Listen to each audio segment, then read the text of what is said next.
Минфин России разработал и внедряет новые федеральные стандарты бухгалтерского учета. Что нового ждет нас в связи с этим, как будет развиваться бухучет и каким он может быть? Об этом мы сегодня поговорим с гостем студии Светланой Сивец, директором Департамента бюджетной методологии и финансовой отчетности в государственном секторе Министерства финансов страны. Светлана Викторовна, здравствуйте. Здравствуйте. В Якутске в эти дни Минфин России проводит круглый стол, посвященный вопросам внедрения федеральных стандартов бухгалтерского учета для организации государственного сектора. Вот расскажите, что это за стандарты, как они принципиально меняют бухгалтерский учет и кого это в первую очередь касается?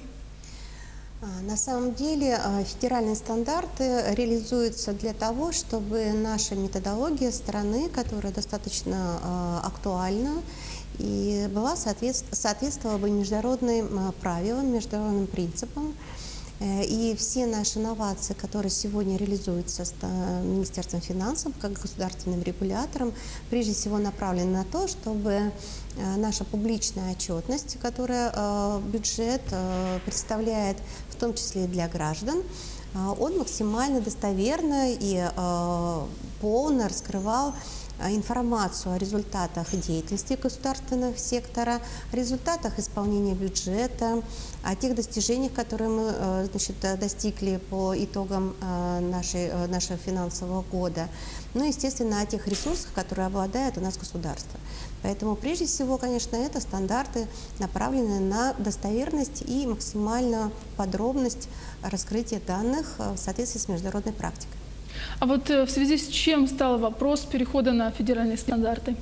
Это общая практика развития всех стран мира. Есть правила, которые предусматривают к межстрановым сопоставлениям, и, скажем так, определенные стандарты, которые бы позволяли бы внешней среде, прежде всего инвесторам, гражданам, которые платят налоги в государственный сектор, в бюджет, понимать, получать данные относительно того, что у нас реализуется в государственном секторе. И, конечно, от того, насколько успешно происходит управление государственными финансами, зависит в том числе и благосостояние страны, потому что результат исполнения бюджета, своевременное доведение соответствующих финансовых ресурсов, обеспечение исполнения обязательств государства, это, конечно, тоже очень важно для любого, кто живет. Мы так, когда живем, не замечаем, ходим каждый раз на работу, у нас работает общественный транспорт, мы пользуемся определенными благами, школ, детских садов и так далее. На самом деле за этим совсем стоит огромная работа финансистов, которая каждый день старается для того, чтобы все эти обязательства государства были обеспечены деньгами. И, конечно, очень важная, одна из важнейших элементов управления – это возможность быстрого получения информации. Вот на все у нас сейчас и направлены наши новые какие-то реформы, и изменения нашей методологии. Светлана Викторовна, а сколько всего федеральных стандартов должно быть внедрено?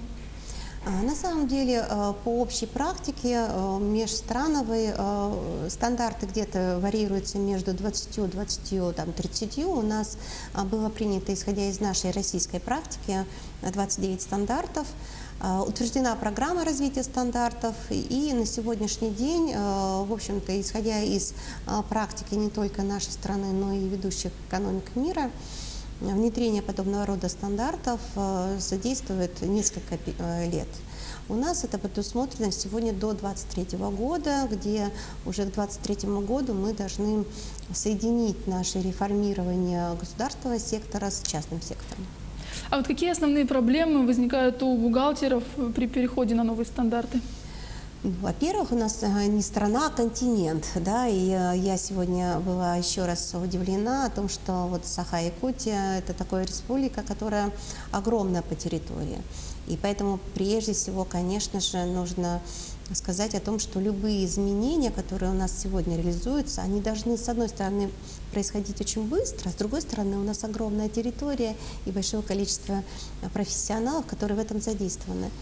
Вот именно одна из проблем в том, что все те люди, которые работают в этой сфере, быстро бы и правильно, и единообразно к этому перешли. Поэтому, осознавая важность понимания всех требований федерального центра для каждого муниципалитета, работника финансовой службы в муниципальном образовании, Минфин сегодня проводит целую серию, уже не первый год, целую серию таких круглых столов, когда федеральный центр приезжает в федеральный округ и предоставляется возможность вот такого очень обширного изучения всех новаторств и методологий. Вы сказали, что переход займет несколько лет. Вот в каком году он завершится и какие сложности могут возникнуть? Вот помимо того, что территория большая. Ну, я уже сказала, что это на самом деле 23-й год, мы предполагаем. У нас очень серьезные задачи поставлены перед вообще управлением государственных финансов, в том числе и переход на определенное раскрытие информации по методу начисления всей совокупности ресурсов, которые у нас обладает государство.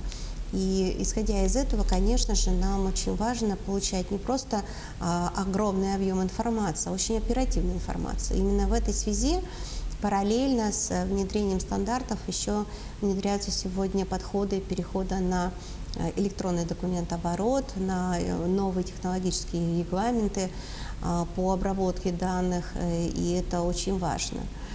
И мы предполагаем, конечно, что чем дальше мы будем углубляться в совершенствовании вот этих всех новаторств, мы можем просто столкнуться с определенным, допустим, какими-то проблемами, связанными уже с организационными вопросами не только в области учета, да, там, но и в области других каких-то отраслевых организационных моментов. А вот насколько технологично мы готовы к этим стандартам? Вы знаете, наша страна на самом деле достаточно готова и с точки зрения подготовки профессиональных кадров, хотя на самом деле обучать нужно достаточно большую армию профессионалов. Вот. И с другой стороны, конечно же, у нас достаточно хороший ресурс информационный, технологический, и не только у федерального центра, но и субъектового, конечно, регионального. Светлана Викторовна, а запланировано ли в будущем внедрение стандартов в коммерческие предприятия? Дело в том, что мы реализуем общую норму закона, которая предусматривает соответствие практики бухгалтерского учета для всех, и в реальном секторе, в частном секторе, да, там, и в государственном секторе. При этом мы понимаем, что у нас достаточно большой объем организаций, которые имеют государственное участие. И в этой связи общая норма, конечно, распространяется для всех. И параллельно у нас идет такая же работа серьезная в плане разработки стандартов в реальном секторе. И надо сказать о том, что государственный сектор очень зачастую взаимодействует непосредственно с реальным сектором, например, с точки зрения концессии, с точки зрения частного государственного партнерства, да, там, каких-то отношений, связанных с арендными отношениями, да, там, с вовлечением имущественных комплексов в реальный сектор экономики, субсидированием, опять-таки, да, поэтому, конечно же, невозможно реформировать государственный сектор без реформирования всех остальных моментов. Поэтому, да, предполагается. А вот заметит ли обычный житель внедрение новых стандартов? Вы знаете, что такое стандарт? Это стандарт, то есть правила. Когда выстраиваются определенные правила, то выстраиваются определенные регламенты, значит, порядок. Раз порядок, значит, естественно, и любой внешний пользователь этой информации, например, информация в части открытого правительства, так называемый бюджет для граждан, он почувствует результат этих стандартов. Почему? Потому что информация будет более полная, она уже будет отражать не только потоки денег, да, там, но и информацию о реальных результатах достижения тех целей, которые ставит перед нами и правительство федеральное, и правительство региональное. Но вот если у нас есть время, например, могу привести такой пример. Сейчас очень много усилий осуществляется в рамках реализации национальных проектов. И одна из задач по представлению информации о национальных проектах – это не только информация о том, сколько это стоит и сколько мы денег потратили. как это было раньше. Это называется так называемый кассовый метод. Сколько мы денег направили на те или иные цели. Сейчас задача другая. Не только рассказать, сколько мы на это потратили финансовых ресурсов, но еще и узнать, какие мы реально получили результаты в виде конкретно построенных дорог, конкретно вовлеченных в тот или иные процессы имущественного комплекса, сколько мы ожидаем получения доходов в виде прогнозных поступлений от аренды, от распоряжения государственным имуществом, какие у нас есть условия для инвестирования. Поэтому, конечно, внешняя среда тоже будет иметь информацию, она почувствует это. Ну и, конечно, прежде всего, благодаря новым стандартам появится возможность раскрывать информацию о реальных результатах. Светлана Викторовна, спасибо большое за беседу, что пришли к нам в студию. А я напомню, у нас в гостях была Светлана Сивец, директор Департамента бюджетной методологии и финансовой отчетности в государственном секторе Министерства финансов страны. Оставайтесь с нами.